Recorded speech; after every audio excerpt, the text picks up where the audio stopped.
A poor miller had 3 sons. When he died, all that he left behind was a mill, a donkey, and a cat. Well, since I'm the oldest, said his first son.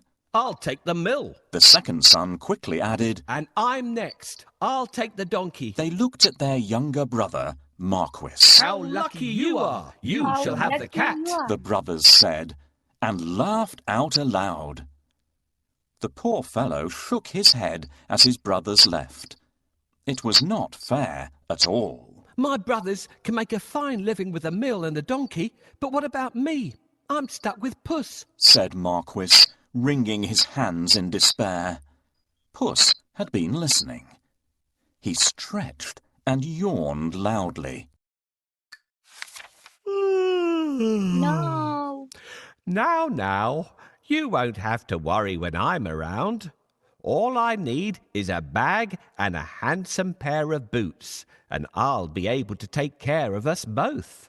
Sure you will, thought Marquis. But to be fair, he had seen Puss use many tricks to catch mice and rats. If nothing else, they wouldn't go hungry. Our father left us some property in his will. I can't help thinking that it's been divided unfairly. Do you remember what I got?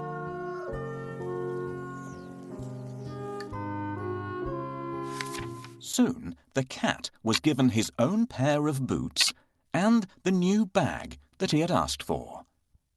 The boots fitted him perfectly, and he looked very smart.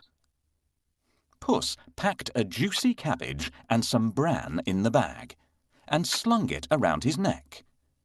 He polished his whiskers and set out. Puss headed straight to a spot where there were plenty of rabbits. He had a great plan in mind. Puss opened the bag wide and hid behind a tree.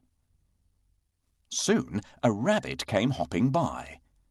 He saw the cabbage and leapt straight into the bag. Whoosh! As quick as the wind, Puss grabbed the bag and tied it closed with a piece of string. With the rabbit in his bag, Puss walked straight over to the king's palace. He bowed low and presented him with the rabbit. Your Majesty, said Puss in Boots in a royal voice. This humble gift comes from my master, Lord Marquis of Carabas. This was a fancy name that Puss had chosen for his master. What a thoughtful gift, said the king, who loved roasted rabbit. The next time, Puss managed to catch a brace of partridges and took them once again to the king. This is wonderful. Tell your master I'm very pleased, said the king, who loved partridge stew even more. This went on for 2 months. Puss was becoming an expert at catching game, and the king was getting plumper. First, I need a bait for the rabbit. What do you think rabbits love to eat? Puss knew a lot of things. He was such a clever cat. For instance, he knew just when and where the king would be out riding in his carriage with his daughter. I think that the Marquis and I should go out for a walk today, thought Puss one sunny Saturday. Puss took Marquis down to the riverside and spoke to his master. Today could be your lucky day. If things go to plan, you'll make a fortune, said Puss. Clip, clop, cling, clang. Clop. Puss heard the sound of a carriage approaching. They both looked into the distance. It was the king's carriage. What should I do? Marquis asked, ready to obey. He had grown happier with the food Puss brought in every day. Go and bathe in the river. I'll take care of everything else, said Puss. Is that all? Cried Marquis.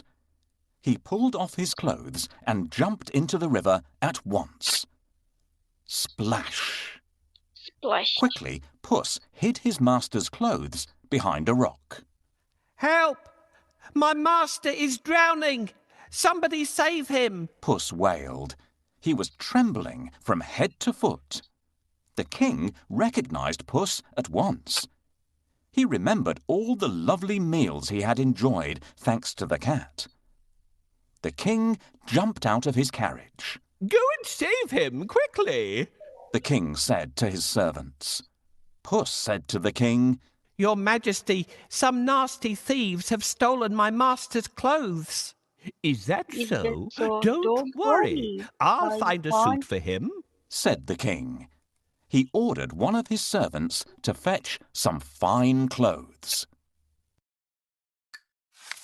Soon Marquis was pulled out of the water, and the king's servant handed over a handsome suit for him to wear.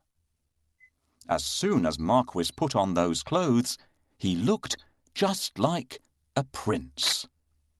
He stood tall and handsome, and smiled shyly at the princess. Surprise, surprise! The prince fell head over heels in love with Marquis. Master, I have a great idea. All you need to do is go and bathe in the river. I will take care of the rest. Well, all right. That's easy. While he's bathing, I need to hide his clothes. Can you think of a good place to hide them? Puss grinned. Things were going just as he had planned.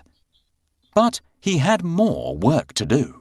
If you will excuse me, I'll go and make suitable arrangements to receive our king at the castle, Puss said.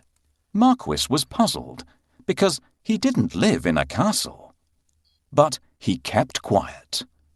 Puss ran ahead and met some men mowing the fields. My good fellows, stop your work and listen.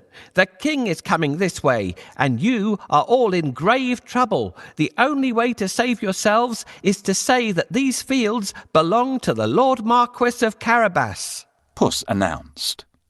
The mowers looked at Puss in surprise. They were scared. This Lord Marquis must be very powerful, they thought.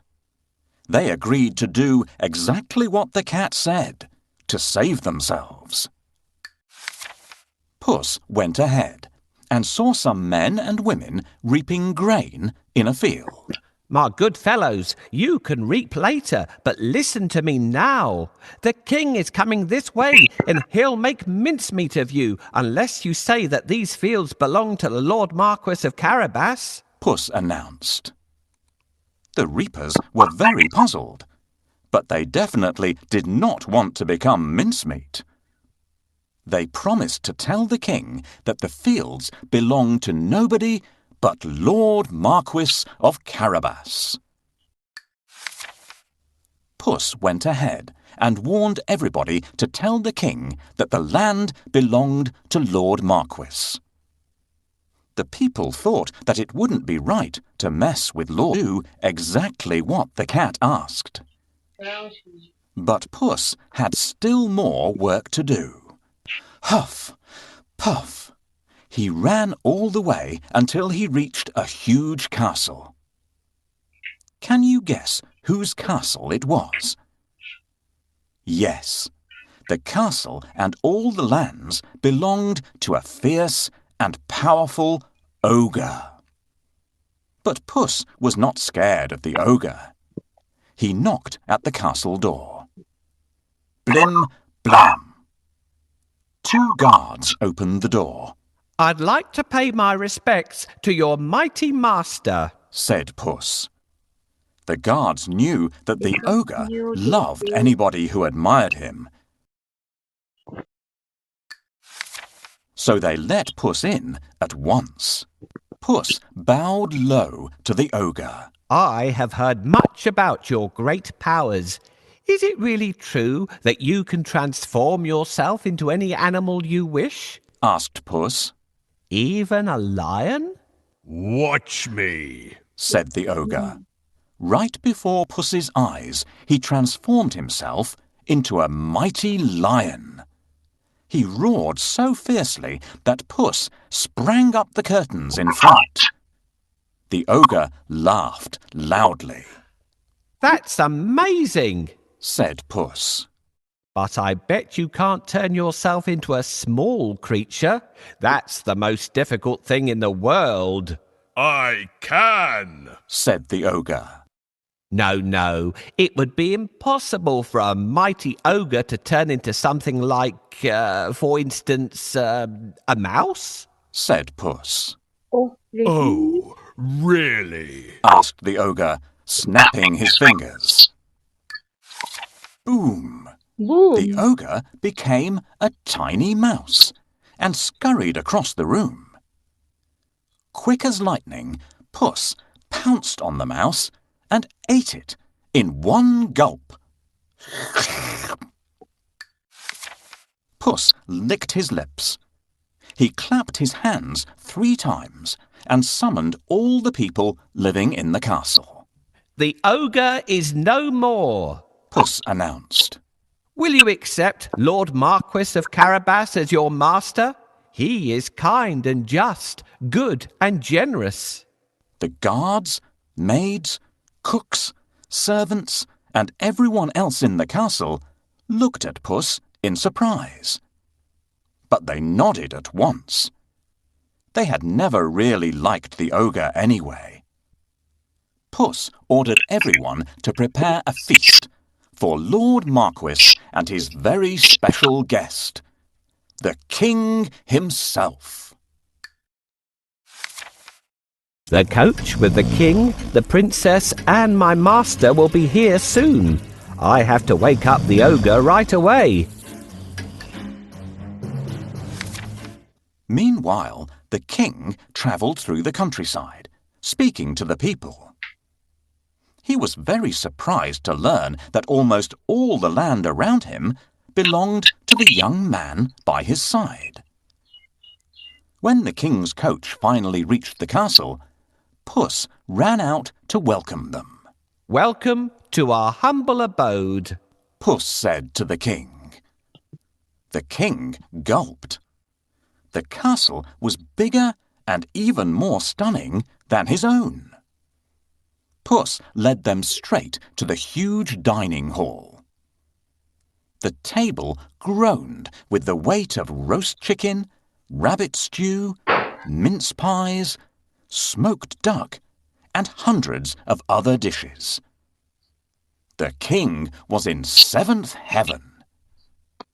After eating the great feast and sipping the finest wine he had ever tasted, the king said, My dear Lord Marquis, I'd be delighted if you would marry my only daughter.